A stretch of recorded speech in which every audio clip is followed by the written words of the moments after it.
Hello and welcome. I'm David Beard, contributing editor for Daily Kos Elections. And I'm David Neer, political director of Daily Kos. The Downballot is a weekly podcast dedicated to the many elections that take place below the presidency, from Senate to City Council. You can subscribe to the Downballot wherever you listen to podcasts to make sure you never miss an episode. So, Neer, I went on vacation for a couple of weeks, so I'm sure it was pretty quiet, right? Like, July is not the busiest month for politics. Hopefully I didn't miss too much and we can just pick up where I left off. I mean, Beard, that joke is always funny, but this is the funniest that it's ever been. Yeah, you missed absolutely nothing at all, right? July, totally dead month. Oh my Man, it's hard to describe. It's been just a month since that fateful debate. Beard, I truly hope that Joe Subway and I did not let you down. We discussed the presidential race on the Downballot last week. The universe forced our hand. No, it was great. I was just jealous. I was listening to it and I was like, oh my God, my one chance to talk about the presidential in depth. And I wasn't there for it. I mean, obviously love talking about all of our Downballot races, but that would have been a fun one-off. But no, you guys did a great job, but I'm also very happy to be back and talk about all the races we've got coming up. Yes, and we are finally getting our heads screwed back on straight. We have our focus locked in, and we are going to be talking about nothing but down-ballot elections on the rest of this show. We have a ton of primaries to cover on Tuesday night. We had a whole range of races in Arizona, which is now one of the most important states in the nation, of course.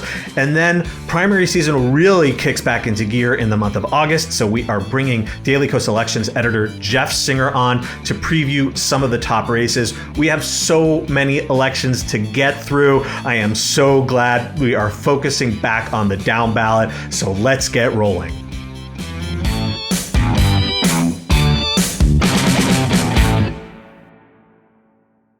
Well, primary season is back with a vengeance. We have elections from Arizona on Tuesday night, a whole bunch of them that we need to recap. And then we have an entire month's worth of primaries coming up in August. So we are, of course, bringing the number one expert on primaries back on the down ballot, Jeff Singer, editor at Daily Kos Elections. Thank you so much for coming on the show yet again. Thank you. It's great to be back in here.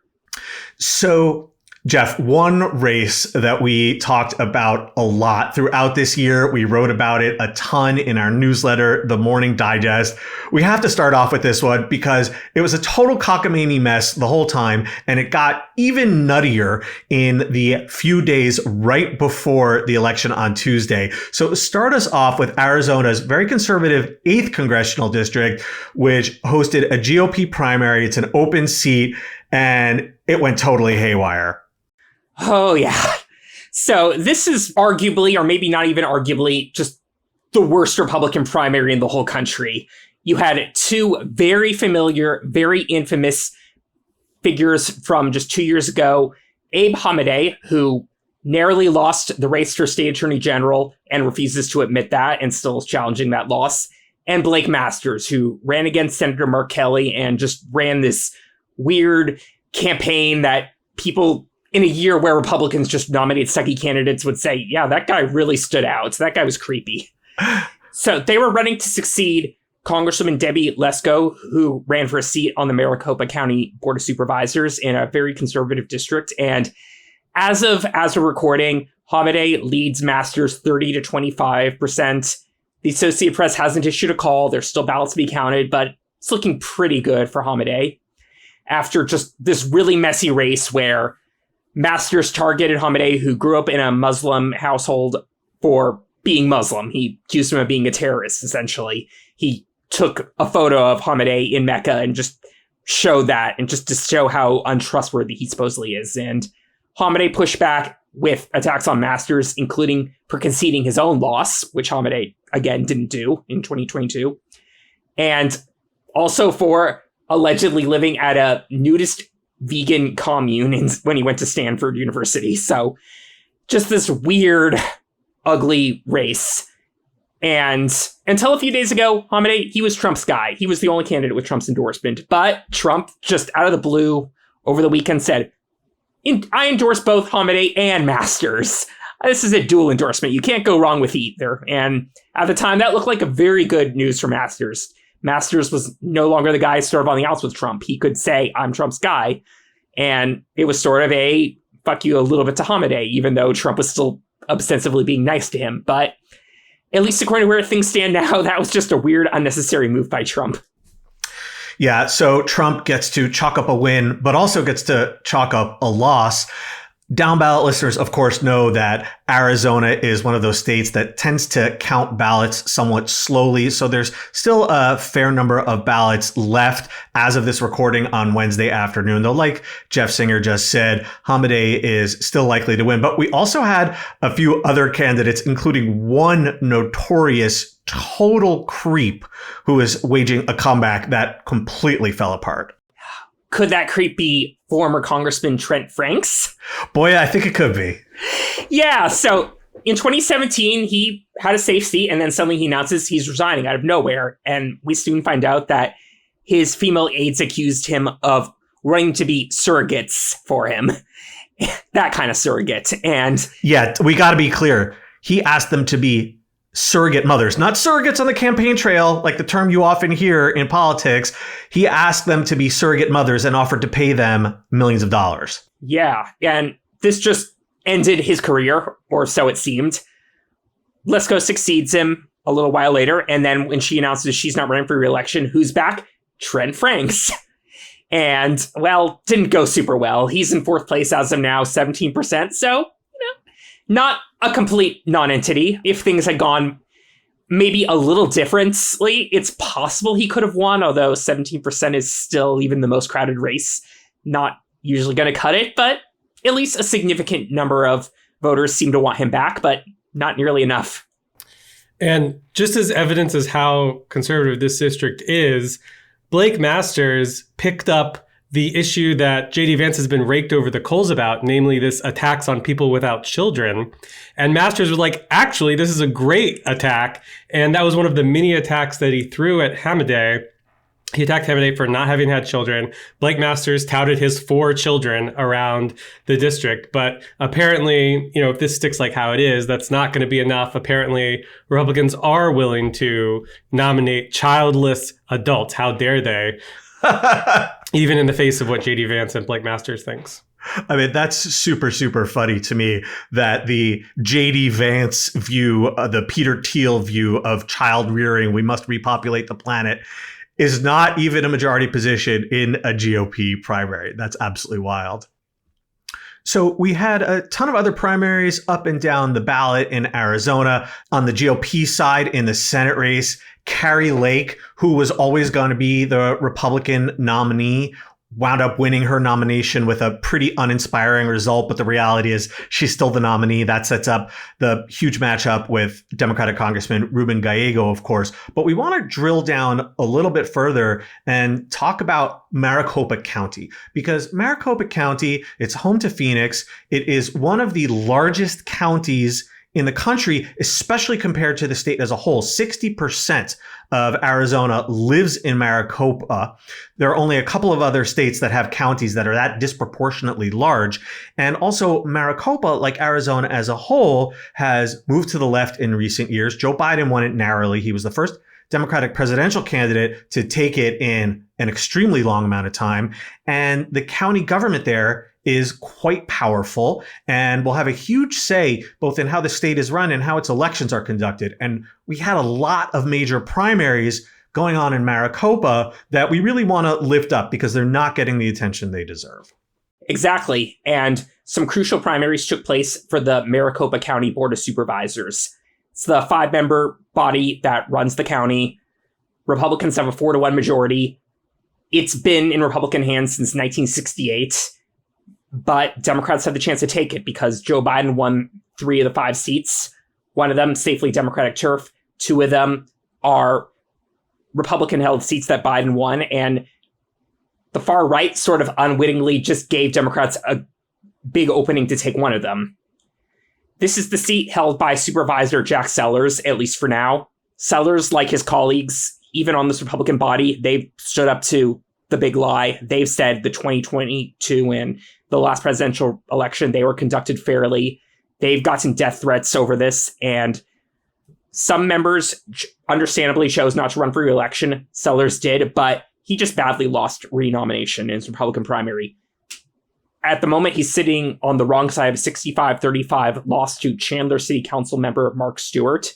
Stewart's someone who he's refused to say if Biden or Democratic Governor Katie Hobbs were rightfully elected or if he would have certified their victories. So this is a seat around Chandler, around Tempe, that Biden won 51-48 4 years ago. So this is prime pickup territory. And the Democrats are fielding Tempe City Council member Joe Navarro. And this is a race where really the primary made a world of difference, because Navarro said last year, I think Sellers is doing a good job, but I don't think he's going to win renomination. And if Sellers had pulled it off on Tuesday, well, Navarro might not have had much of a case for unseating him, but that's not what happened. Suddenly, this seat is very crucial. This seat could very well decide who controls the body. Democrats have the chance to do it for the first time since, well, the Nixon era.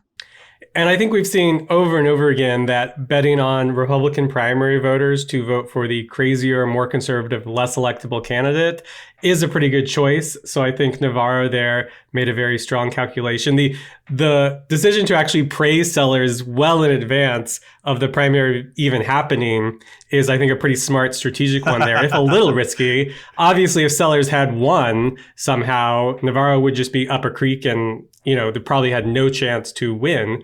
But now that, as we've seen in so many Republican primaries, particularly in Arizona, they've nominated somebody on the extreme, somebody on the far right.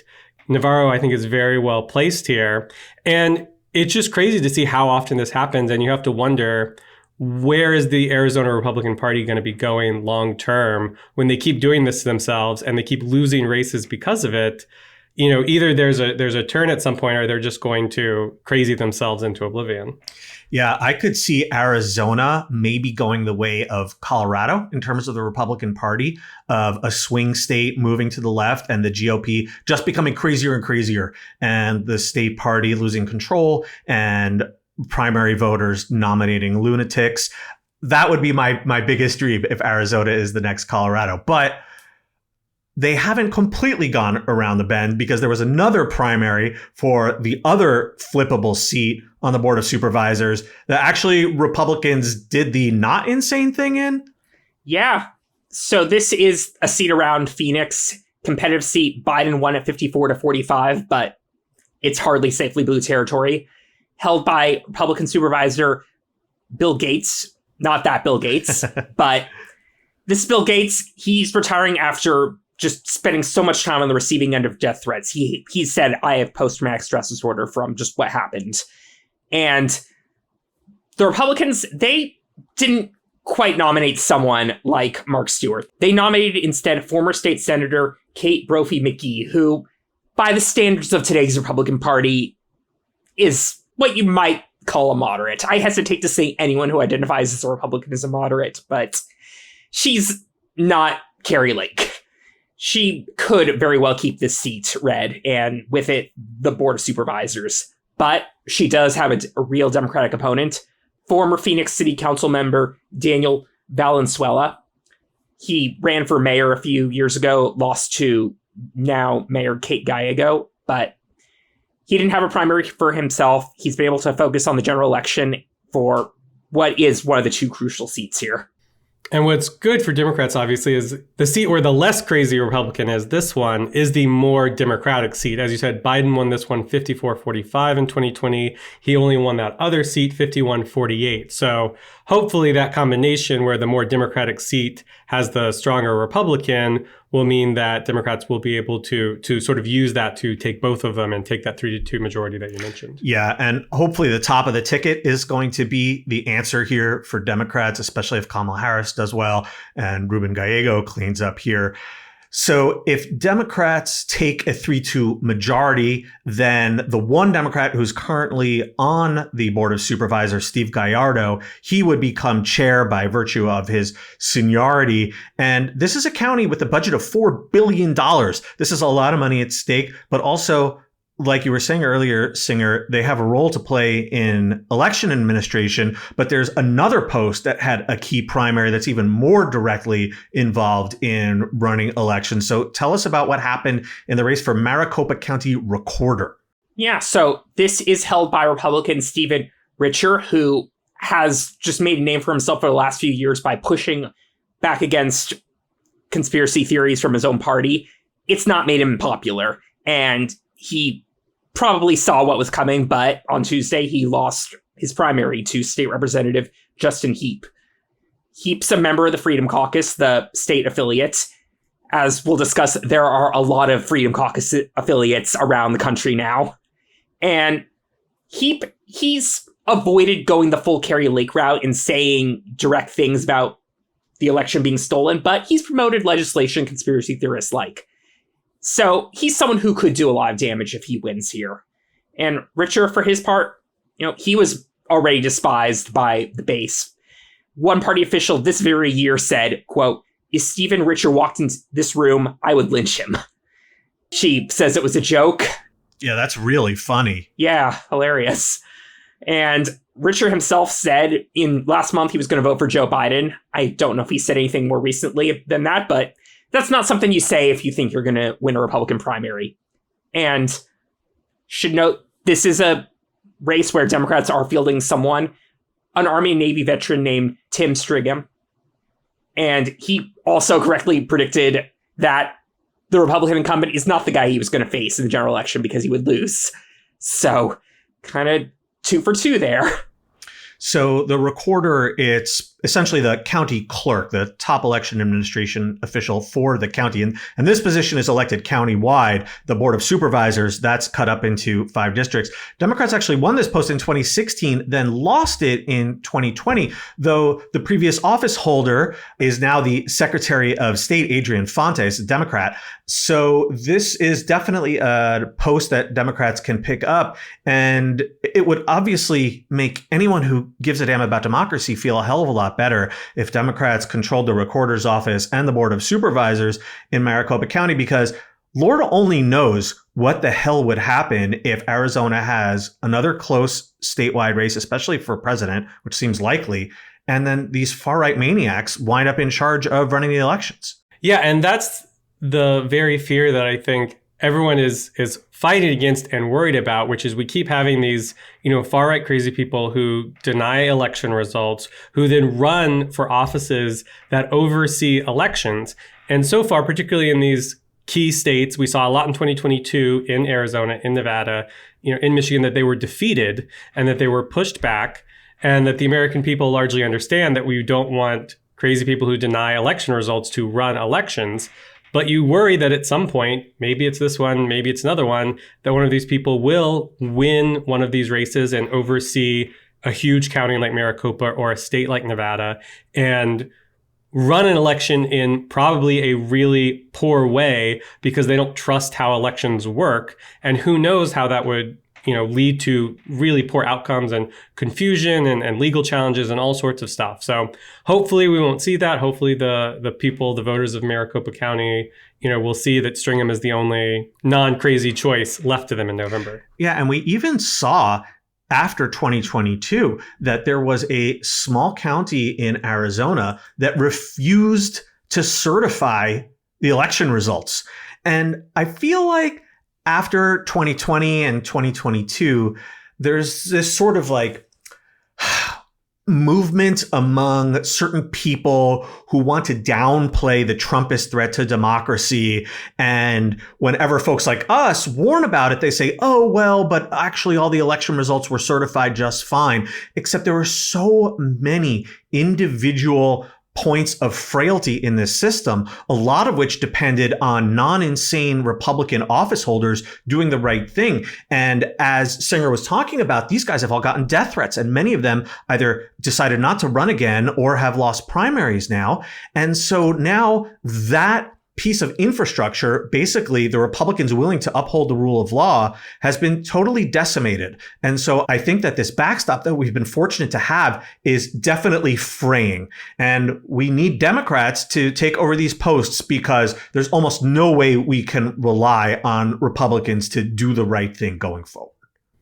And I think people struggle to imagine things that haven't happened before, but that doesn't mean that they can't happen. We've seen this with Donald Trump when he was first elected president. Everyone was like, that can't happen. That's crazy. Who would do that? And then it happened. You know, we saw it with Roe v. Wade, where everyone was like, that's not going to happen. They're not going to overturn Roe v. Wade. That would be crazy. And then it happened. And you can be like, oh, they're not going to just steal an election with somebody who oversees an election. That would be crazy. And then we're going to see it try to happen. So you have to be able to understand where the Republican Party is moving, what they're going to try to do in these situations, and get ahead of it, not just react when they try to, you know, steal an election someday. That is so spot on, Beard. We are going to take a short break. And then after we return, we are going to look ahead toward the many, many primaries that are coming up in August. Jeff Singer is going to be sticking with us, and we hope you will as well. We'll be right back.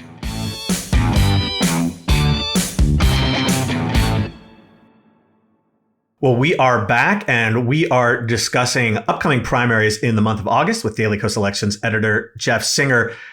Jeff, you're going to start us off in the state of Tennessee, which does something completely bizarre, and that is they hold their primaries on Thursdays. What gives? Yeah, so the very first primary of August is August 1st, the day this episode drops.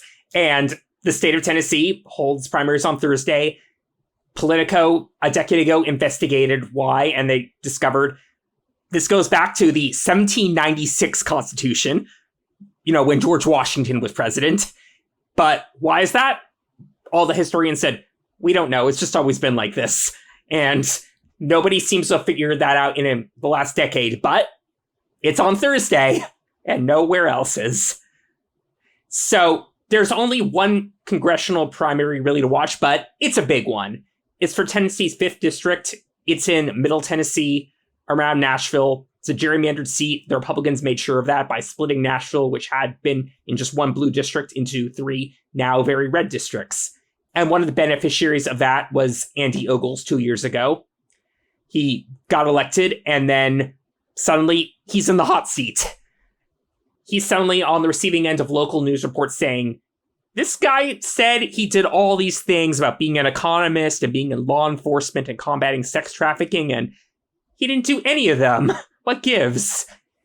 And Ogles, he also has had some other many weird controversies about loans he said he made to a campaign that made it look like he had more money than he did, and a burial ground for children that he collected money for and that didn't get built, and he won't say where the money went. So wait, can I pause you there for a second?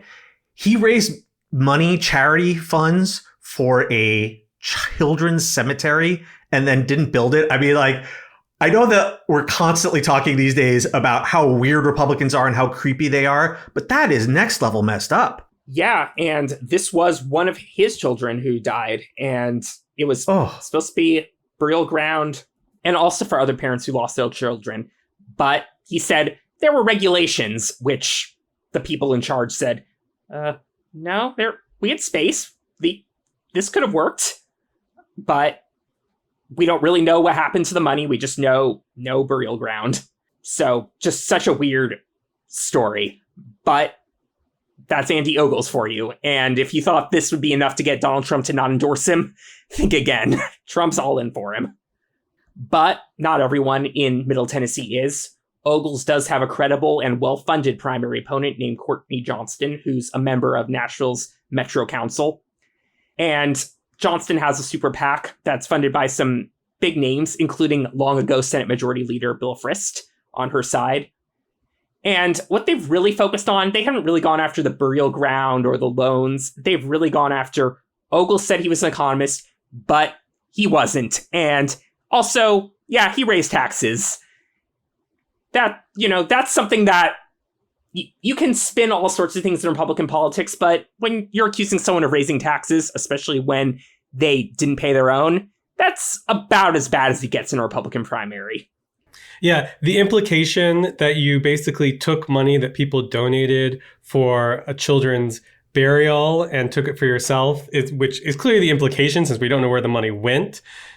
And you don't want to attack that, but you do want to attack the fact that he claimed to be an economist and yet he raised taxes is really just the perfect encapsulation of Republican primary voters. It's like there's two things. It's, do you have Trump support, which in this case Ogles does? So you got to go to the second thing, which is like, have you ever done anything that you could imply is raising taxes, and go there. So obviously there's a lot of money that's going to get spent on that claim. So we'll see if it works. Yeah. And I should say, for pretty much from the beginning, when all this started coming about Andy Ogles, people were saying, oh, he's George Santos 2.0. And the super PAC that's running ads against him, they're using a picture of Ogles with George Santos. Well, we have to give a special shout out to an important local reporter who really busted Andy Ogles on so many stories. That's Phil Williams from News Channel 5. His work even got him recognized by John Oliver, who called him Nashville's nosiest bitch. Amazing. He really has dug into this and just shows the importance of local journalism, because as we saw with George Santos, everything about him was fake, but the hollowing out of local news sites prevented most of that from being exposed before his election in 2022.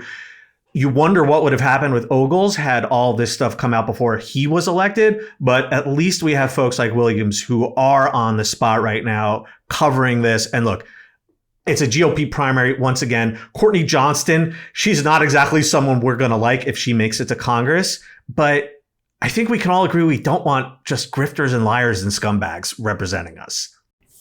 Now to move on to a more conventional election date, which is next Tuesday, August 6th, where a number of states are holding their primaries. And we want to start with Missouri, which has a number of big races. At the top of the ticket, of course, is the governor's race, where they have an open seat. Obviously, the GOP are very favored in a state like Missouri.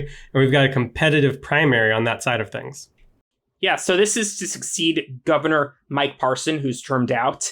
And there are three big names there: Secretary of State Jay Ashcroft, Lieutenant Governor Mike Kehoe, and State Senator Bill Eigel. They're all very conservative guys. You don't have to just take that from me. Donald Trump, just in a weird move, just endorsed all three of them and said, like, they're all great. And of course, each of them is saying, I'm Donald Trump's endorsed candidate. So wait, hold on. In Arizona's 8th district, you had Donald Trump saying, I'm going to endorse two guys. And then in the Missouri governor's race, he's like, no, hold on. Hold my own beer. I'm going to endorse three dudes. Yeah, and this isn't even the first time he's done something like this in Missouri. Just 2 years ago for Senate, there was a competitive primary for Senate between Eric Schmidt and Eric Greitens, and he announces, vote for Eric. Oh, right. I remember that. That was so dopey. Oh, my God. Yeah, he couldn't pull that this time. But he just said, vote for any of these dudes. They're all great. So you know they're terrible if he likes them all. But there are some real differences between them. I'll start with Secretary of State Jay Ashcroft, who was the front runner. You might recognize his name. He's the son of John Ashcroft, who, before he was George W. Bush's first attorney general, he was Missouri's governor and a senator. So big name in state politics. Jay, because largely of his name recognition, he looked like the front runner from the beginning. He's cultivated the culture warrior persona. He tried to sabotage the state's upcoming abortion rights amendment, but didn't work. He's made crusades against the library books this big thing. But he has a bit of a problem in that he doesn't have access to nearly as much money as he probably really wants. He's been outspent by another guy, Kehoe. Kehoe, he's very conservative, but he admits he's not, quote, a flamethrower or somebody who throws hand grenades or screams that hollers at you, unquote. He's pretty quiet. He has a lot of money, though. That's his big thing. And he and Ashcroft have been targeting one another, but Kehoe just has so much more money to throw at him. You've seen all sorts of weird ads, including one that has cows who speak Mandarin Chinese who are saying how great Ashcroft is because of the usual anti-Chinese stuff that you find in Republican ads. Just this weird ad, but might have tapped into something that Republicans like, unfortunately. Then you have Eigel, who literally brandished a flamethrower and threatened to burn books with it. The leadership of the state Senate, they utterly despise him, and the feeling's mutual. He once compared them to Darth Vader, and he did not mean that as a compliment. He's about as far right as you can get in Missouri, and so he does have some real money behind him, not Kehoe money, but pretty comparable to Ashcroft, which is a bit of a surprise. So I always kind of hesitate to say the polls say this or that because it's a primary, polling is hard, and there just aren't that many polls. But if we were having this conversation a few months ago, I would have said, yeah, Ashcroft's ahead. Now, what we've seen has shown mostly him and Kehoe are tied. Maybe one of them has a little bit of an advantage, but no real agreement on which one. Eigel is usually in third, but he was kind of an afterthought for most of the race, and now he might be doing a bit better. It's possible he'll pull off an upset, which would really, really, really piss off a lot of people in the state Senate, let me tell you.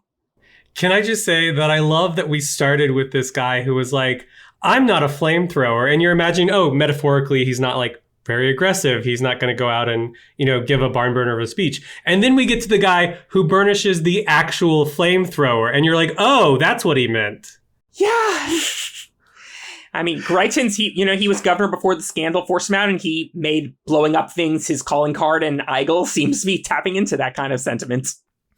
Well, like you said, though, his fellow Republicans really don't seem to like him. Eigel was booted from his chairmanship in the state Senate earlier this year. So I got to imagine that they'd much prefer to see Kehoe or Ashcroft. But hell, maybe Missouri will go totally around the bend and nominate a maniac like Eigel. Yeah. Eigel also, they even took away his parking spot.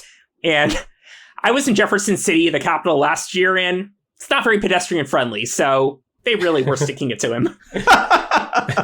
It does have a nice downtown, though. I don't want to be too hard on the place.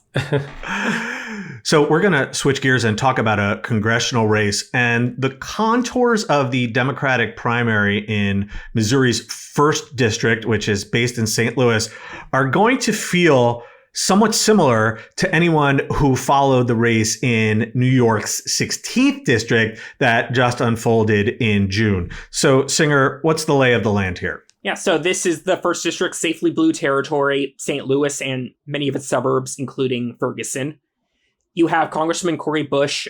She won her seat in 2020 by ousting a longtime incumbent. She's a big progressive, big critic of Israel's government, which is a bit of a problem for her because AIPAC, the very hawkish pro-Israel group, has been spending a lot of money to beat her. And the guy they like is St. Louis County Prosecuting Attorney Wesley Bell. His post is the equivalent of a district attorney. And Bell has really run against her by saying she's not been effective. She's said she's accomplished things that she hasn't. And they've really, really gone after her over her vote against Biden's infrastructure bill in 2021. It's a vote that she and other progressives, including now defeated New York Congressman Jamal Bowman, they voted against from the left for various reasons. But the ads, and there are so many ads, they've said she opposed Joe Biden. She opposed this great bill that provided so much to our area. And Bush, she's being very outspent, but she does have enough to run ads. And she does have some allies at the Justice Democrats who they are really trying to make the money that AIPAC is spending to help Bell an issue. They're saying, look, this group is backed by Republican donors. Bell is too close to Republicans. That's not an argument that worked well enough for Bowman, but they're hoping it'll work better here. And Bush recently did run an ad where she had the father and sister of Michael Brown, who we remember a decade ago was the teenager who was killed by a police officer. It was a big moment in the Black Lives Matter movement. And the family of Brown said, when Bell ran for prosecuting attorney, he promised to prosecute the police officer who killed him. He didn't do it. Bell said, I didn't think I could secure a conviction. It just wasn't going to happen. But this is a very hard-hitting ad. We'll see if it breaks through. There hasn't been much polling. It's a tough district to get a handle on, but it's a very, very expensive race. We know that for sure. And if Bush wins, she's going to overcome a very, very, very big spending deficit. We have seen a little bit of polling, and what we have seen has shown Bell ahead, and Bush herself has not released any polling to counter that narrative. But there is one key difference between this race and New York 16th with Jamal Bowman and George Latimer, and that is that Bush is under investigation. Yeah, she's been accused of using campaign money for things that she shouldn't, including paying her husband, who's a security officer. And I haven't really seen ads going into that, but it's a distraction at best for Bush. Even if it doesn't come up on the campaign trail, it's costing her money because she needs to pay legal bills. So don't know if that'd be a factor, but it's at least not helpful to her. And I'll just say quickly, there are two other candidates on the ballot. Neither of them has really generated much attention, but this isn't like with Bowman versus Latimer, where if you didn't like Bowman, Latimer was your guy. There are two other candidates in Missouri. Like most states, you just need a plurality of the vote to win. So if some people just get disgusted with both options and back one of the other two people, that's probably good for Bush.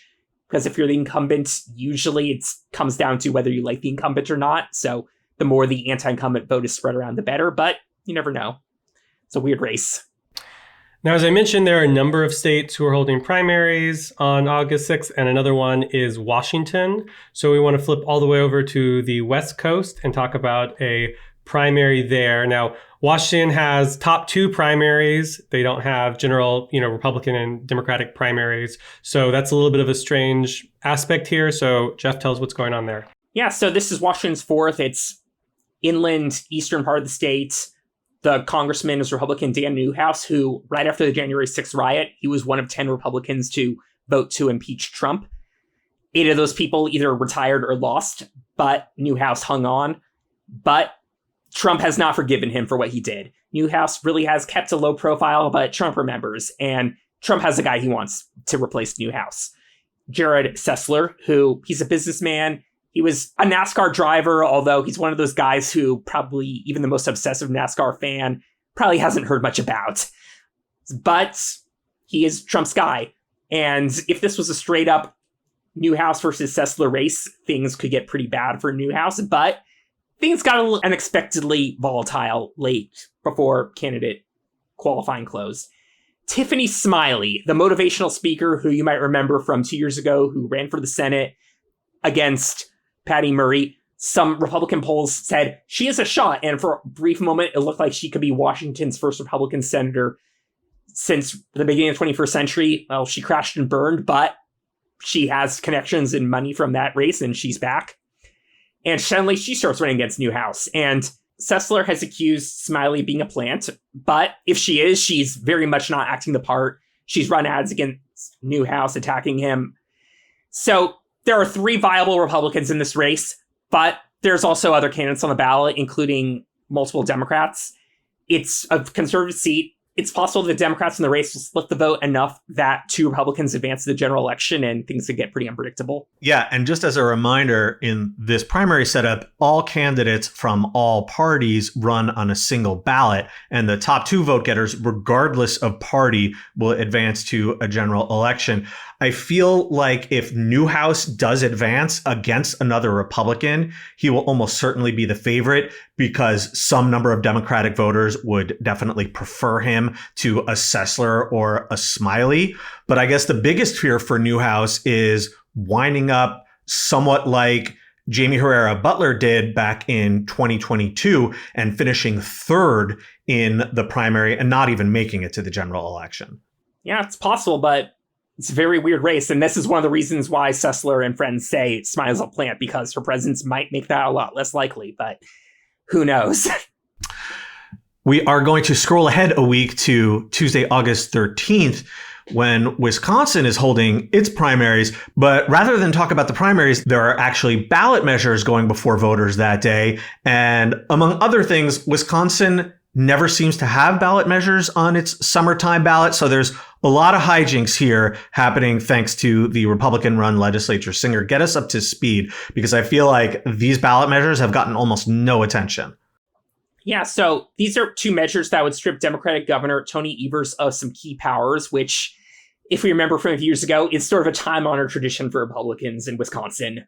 just before Walker left office, he signed a bunch of bills that weakened his own office, which Republicans wanted to do so Evers couldn't do things Walker could do.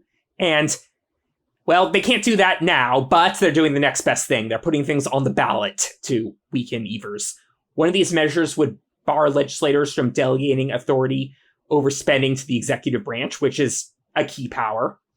Another would prohibit the governor from dispensing federal funds without the legislature's permission. So just another way where Republicans who, until very recently, just gerrymandered themselves into permanent majorities in Wisconsin are just saying the legislature can do all these things because we're going to control the legislature for all time. And the governorship, which we may not control, whatever. But of course, Republicans might well lose their grip on the legislature. As we know, as we've talked about before on the down ballot, the state will have completely new maps for both the assembly and the state senate. So it would be quite the irony if these measures wind up passing and weakening the governor's powers and handing them over to lawmakers, only for the state legislature to finally switch to Democratic control. That would be quite the irony, yeah. But Republicans think they might as well just take their chances because maybe they'll control one house of the legislature at the end of the year. Maybe they won't, but they're not going to control the governorship for at least 2 years. So take their shot. And of course, we've talked often about this, the idea that Republicans, when they lose an office or control of something, they will often just take the power away from it if they are able. They do not like to accept election results, even when we're not talking about this growing wing of the Trumpist party that just denies elections completely. They instead, universally, Republicans will be like, oh, well, maybe you won this election, but we're going to do everything we can to take all the power away from you, because ultimately, like, they don't want to listen to the voters. They want to do their own thing, and they want to get people out of their way who are trying to stop them. In this case, of course, Evers as the Democratic governor of Wisconsin. I think you make a really interesting and subtle point there, Beard. There is the very visible and obvious big lie election conspiracy nonsense that Trump on down promotes. But there are also Republicans who simply don't accept the legitimacy of Democrats holding power. They might say, okay, those election results were valid. We're not going to try to overturn that election, but we're going to try to overturn the will of the voters. And we see that over and over and over again. And this attempt in Wisconsin is just the latest. Now we've got a couple more races that we want to get to before we wrap up, and those are going to be on August 20th. And we're going to start all the way in the far, far northwest that you can go in Alaska, where we've got a competitive race at the House level that has another, not quite normal primary setup. Yeah, so this is Alaska's famed top four primary, where you have all candidates from all parties, or lack thereof, running on one ballot, and the top four make it to the general election, and then there's a ranked choice ballot. This system, Republicans utterly hate it. They're trying to repeal it this November, but they're stuck with it at least this year. And Democratic Congresswoman Mary Peltola, she represents the entire state of Alaska. She won this miraculous 2022 special election victory over none other than Sarah Palin and another Republican, Nick Begich. She won against those two opponents again a few months later. Begich, he's the rare Republican member of a very prominent state Democratic family. He's trying again, but a lot of Republicans are sick of him. He just has made a lot of enemies. A lot of people blame him for just not dropping out 2 years ago and costing Republicans the seat. And, well, they have an alternative. They have Lieutenant Governor Nancy Dahlstrom. She has not made those enemies, and prominent Republicans, including Donald Trump, including the biggest super PAC on the GOP side, the Congressional Leadership Fund, the NRCC, they're all for her. Pretty rare to see the party just line up behind someone in a competitive race like that, but there you go. Now, on paper, there isn't too much to watch here because Dahlstrom and Begich, they're the only really prominent Republicans running. Peltola is the only prominent Democrat. So there's no question those three are going to advance. And the fourth spot will go to someone probably some rando. Just someone who nobody's heard of, but is the fourth candidate in a four-person race. But here's where things get a little interesting. Begich, he said, I don't think Republicans should be attacking one another in the general election. So if Dahlstrom finishes ahead of me in August, I'll drop out. Dahlstrom has not made that promise, and Begich, it's possible he might wish he hadn't either because all these Republicans are lining up against him for Dahlstrom's They want her to finish ahead of Begich. They want him out. They just want to have Dahlstrom focusing on Peltola, like you have in most other elections. We'll see how that goes. Peltola, she's a very smart candidate. No one can forget her fish freedom platform from last time. But Republicans really, really, really want the seat back. And they think Dahlstrom's the candidate to do that. I find this so weird, this notion of having to drop out after the primary, because the whole point of having a ranked choice voting general election is that you can encourage voters to vote for both Republicans. And in fact, what you should see is any Republicans who do make it to the general election should tell their supporters, rank me 1 and rank her 2, or rank me 1 and rank him 2.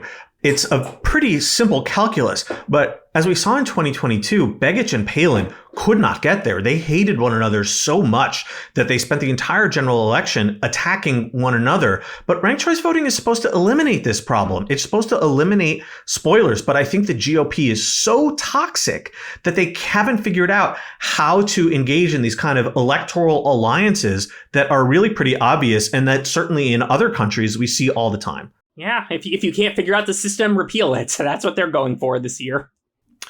We're going to wrap up with one final race in the farthest corner you can get from Alaska, down in Hillsborough County, Florida. Singer, this is a county level race for prosecutor, but it is one that has gotten way more attention than your typical district attorney race ever gets. So what is going on here? Yeah, so this seat was, until a few years ago, held by Democrat Andrew Warren. He had jurisdiction over all of Tampa and surrounding areas. Competitive area, competitive county that has swung around a lot.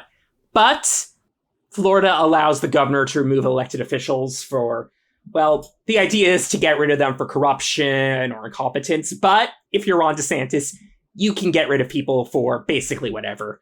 DeSantis permanently suspended Warren for, among other things, refusing to prosecute people who obtain or provide abortions.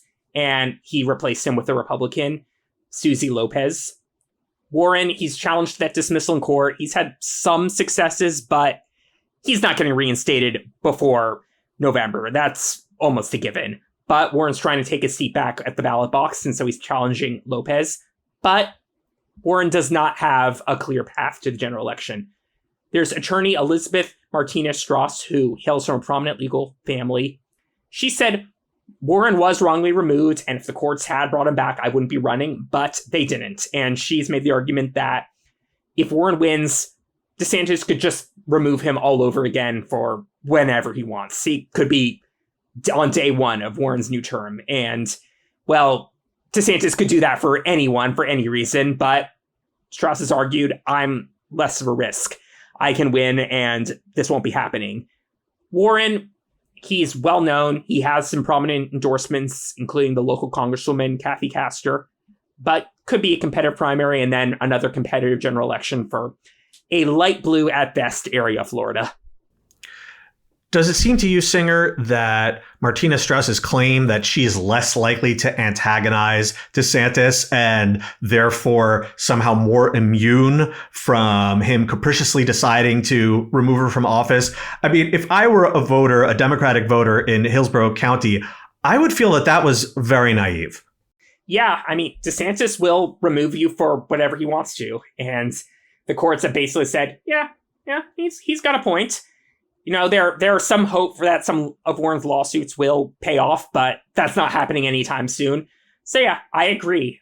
If DeSantis wants you gone, you're gone.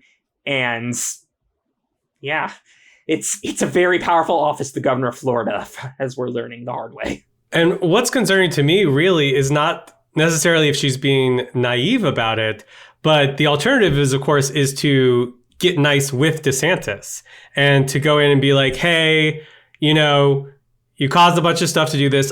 You let me know if anything's a problem. I'll make sure that I don't want to cross you in any way. And in return, you let me stay as the state's attorney here, which I don't think is any better. Obviously, it's awful that DeSantis can just go ahead and remove Democrats from these local offices. But I don't think we want Democrats who are going to do whatever DeSantis wants to stay in office either. I don't think that's the answer. Yeah, this is the problem, clearly, with having a governor with this much power to basically upend any kind of democratic norms down ballot. Like, what is even the point of having elections if we are going to grant such sweeping broad powers to the governor of a state? But obviously, this is the America that Republicans want. Well, we'll definitely be keeping a close eye on that race, on all the races that we talked about, and many, many more. We've got a bunch that we wanted to talk about that we're not going to get to today, but you can, of course, always find information about these races in our morning digest that comes out every weekday morning in your email inboxes. And we'll certainly be covering the results of these throughout the month of August here on the podcast. Jeff Singer, thank you so much for imparting your wisdom about all of these many, many elections. Thank you. It was great to be back. That's all from us this week. Thanks to Jeff Singer for joining us. The Down Ballot comes out every Thursday, everywhere you listen to podcasts. You can reach out to us by emailing thedownballot@dailykos.com. If you haven't already, please subscribe to the Down Ballot and leave us a 5-star rating and review. Thanks to our editor, Drew Roderick, and we'll be back next week with a new episode.